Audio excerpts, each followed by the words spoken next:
ഇപ്പോൾ തിരുവനന്തപുരത്തായിരുന്നാലും നാടകവേദി എന്ന് പറയുന്നത് വളരെ വ്യത്യസ്തമായിട്ടുള്ള ഒരു ഒരു രീതിയിലാണ് നിൽക്കുന്നത്. പിന്നെ എന്താണ് എൻ കൃഷ്ണപിള്ളയുടെ കൃഷ്ണപിള്ള സാറിൻ്റെ നാടകങ്ങളും അങ്ങനെയൊക്കെയുള്ള. അപ്പം അരങ്ങിന് വലിയ ഒരു രംഗഭാഷയെ പറ്റിയുള്ള ഒരു അന്വേഷണമൊന്നും അത്രയും കാര്യമായിട്ട് നടന്നിട്ടില്ല.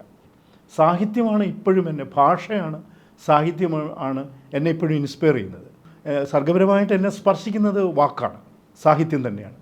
പക്ഷേ നാടക സാഹിത്യമാണ് എന്നെ ചലഞ്ച് ചെയ്തിട്ടുള്ളത്. നിലനിൽക്കുന്ന അരങ്ങിനെ അംഗീകരിച്ചുകൊണ്ട് ആ അരങ്ങിനകത്ത് നിന്നിട്ട്, ആ രംഗസങ്കല്പത്തിനകത്ത് നിന്നിട്ട്, അല്ലെങ്കിൽ ആ ഒരു ദൃശ്യസങ്കല്പത്തിനകത്ത് നിന്നുകൊണ്ട് നാടകങ്ങൾ എഴുതുന്ന ആൾക്കാരാണുള്ളത്. രണ്ടാമതൊരു തരത്തിലുള്ള ആൾക്കാരുണ്ട്, അത് വളരെ ചുരുങ്ങിയ ആൾക്കാരെ മാത്രമേ ഉള്ളൂ. നിലനിൽക്കുന്ന ആ ഒരു രംഗബോധത്തിനെ അല്ലെങ്കിൽ രംഗസങ്കല്പത്തിനെ ഉടച്ചു വാർക്കാനായിട്ടുള്ള ഒരു ശ്രമം നടത്തുന്ന ആൾക്കാർ.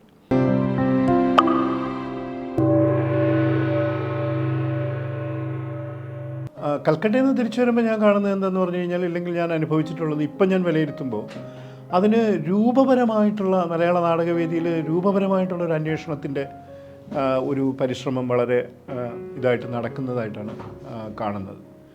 ഇപ്പോൾ 60കളുടെ രണ്ടാം പകുതിയിലൊക്കെയാണ് ഈ നാടക കളരി പ്രസ്ഥാനം വരുന്നതും ഒക്കെ തന്നെ. അന്ന് ഈ CJ-യുടെയോ CN ശ്രീകണ്ഠൻ നായരുടെയോ നാടകങ്ങൾ അവതരിപ്പിക്കാനുള്ളൊരു രംഗവേദി നമുക്കുണ്ടായിരുന്നില്ല.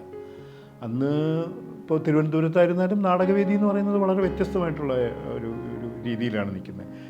പിന്നെ എന്താണ് എൻ കൃഷ്ണപിള്ളയുടെ കൃഷ്ണപിള്ള സാറിൻ്റെ നാടകങ്ങളും അങ്ങനെയൊക്കെയുള്ള. അപ്പം അരങ്ങിന് വലിയ ഒരു രംഗഭാഷയെ പറ്റിയുള്ള ഒരു അന്വേഷണമൊന്നും അത്രയും കാര്യമായിട്ട് നടന്നിട്ടില്ല.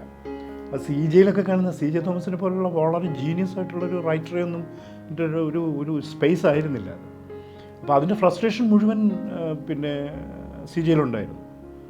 CJ എനിക്ക് തോന്നിയിട്ടുള്ളത് എപ്പോഴും ഒറ്റയ്ക്ക് നടന്ന ഒരു ഏകാന്തനായിട്ട് ഒറ്റയ്ക്ക് നടന്ന ഒരു മനുഷ്യൻ്റെ ഒരു അതിൻ്റെ എല്ലാ പ്രോബ്ലങ്ങളും അതിനകത്തുണ്ട് എന്നുള്ളതാണ്.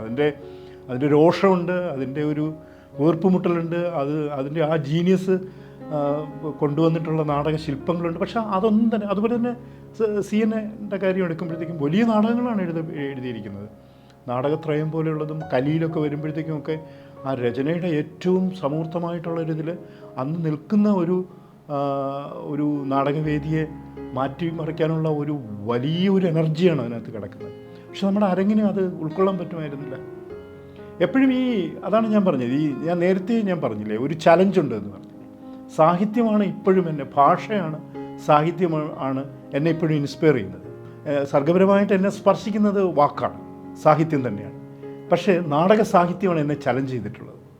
അതുകൊണ്ടാണ് കവിതയിൽ നിന്നും ചെറുകഥയിൽ നിന്നും ഞാൻ നാടകത്തിലേക്ക് വരുന്നത്. അതിൻ്റെ ചലഞ്ചിൻ്റെ ഒരു പ്രധാന പ്രശ്നം എന്താണെന്നറിയാമോ? അരങ്ങുമായിട്ട് ബന്ധപ്പെട്ട് മാത്രമേ ഒരു വളരെ മെറ്റീരിയലാണ് അതിൻ്റെ നമ്മുടെ ആ ഭാഷയുടെ പ്രയോഗം, അതിൻ്റെ സാഹിത്യം വളരെ മെറ്റീരിയലാണ്. ഈ മെറ്റീരിയൽ എന്ന് പറയുമ്പോഴത്തേക്ക് സ്പേസും ശരീരങ്ങളും ആ കാലത്തുള്ള അതിൽ നിന്ന് ആർക്കും മോചനമൊന്നുമില്ല. അത് ഷേക്സ്പിയർ മുതൽ നിങ്ങൾ വിശ്വസാഹിത്യത്തിലെ ഏത് ഒരു നാടക കൃത്തിനെ എടുത്ത് നോക്കിയിരുന്നാലും ആ നിലനിൽക്കുന്ന അരങ്ങിൻ്റെ സങ്കല്പവുമായിട്ടുള്ള രണ്ട് തരത്തിലുള്ളൊരു പ്രതിപ്രവർത്തനമാണ് അവിടെ നമ്മൾ കാണുന്നത്. ഒന്ന്, ആ നിലനിൽക്കുന്ന അരങ്ങിനെ അംഗീകരിച്ചുകൊണ്ട് ആ അരങ്ങിനകത്ത് നിന്നിട്ട്, ആ രംഗസങ്കല്പത്തിനകത്ത് നിന്നിട്ട്, അല്ലെങ്കിൽ ആ ഒരു ദൃശ്യസങ്കല്പത്തിനകത്ത് നിന്നുകൊണ്ട് നാടകങ്ങൾ എഴുതുന്ന ആൾക്കാരാണുള്ളത്. രണ്ടാമതൊരു തരത്തിലുള്ള ആൾക്കാരുണ്ട്, അത് വളരെ ചുരുങ്ങിയ ആൾക്കാരെ മാത്രമേ ഉള്ളൂ. നിലനിൽക്കുന്ന ആ ഒരു രംഗബോധത്തിനെ അല്ലെങ്കിൽ രംഗസങ്കല്പത്തിനെ ഉടച്ചു വാർക്കാനായിട്ടുള്ള ഒരു ശ്രമം നടത്തുന്ന ആൾക്കാർ. അപ്പോൾ പിന്നെ ബെക്കറ്റിൻ്റെ നാടകമൊക്കെ പറയില്ലേ, വെയിറ്റിംഗ് ഫോർ ഗോദോ, ആദ്യം കളിച്ചപ്പോഴത്തേക്ക് ആരും ഉണ്ടായിരുന്നില്ല. അതുപോലെ തന്നെ ഇബ്സൻ്റെ നാടകം ഡോൾസ് ഹൗസ് ഇംഗ്ലണ്ടിൽ കളിക്കുന്ന മാറ്റിനി ആയിട്ടാണ് കളിക്കുന്നത്. കാരണം പഷോയ്ക്കൊക്കെ വെച്ച് കഴിഞ്ഞാൽ ആൾക്കാർ വന്ന് കാണില്ല. സോ അങ്ങനെയൊക്കെ ഉള്ളതുണ്ട്. അപ്പോൾ ബ്രേക്ക് ത്രൂ എന്ന് പറയുന്ന സ്ഥലത്ത് നാടക സാഹിത്യത്തിൽ വന്നിട്ടുള്ളതെല്ലാം തന്നെ ഇത്തരമൊരു സ്ട്രഗിളിൻ്റെ ഭാഗമായിട്ടാണ് വന്നിട്ടുള്ളത്.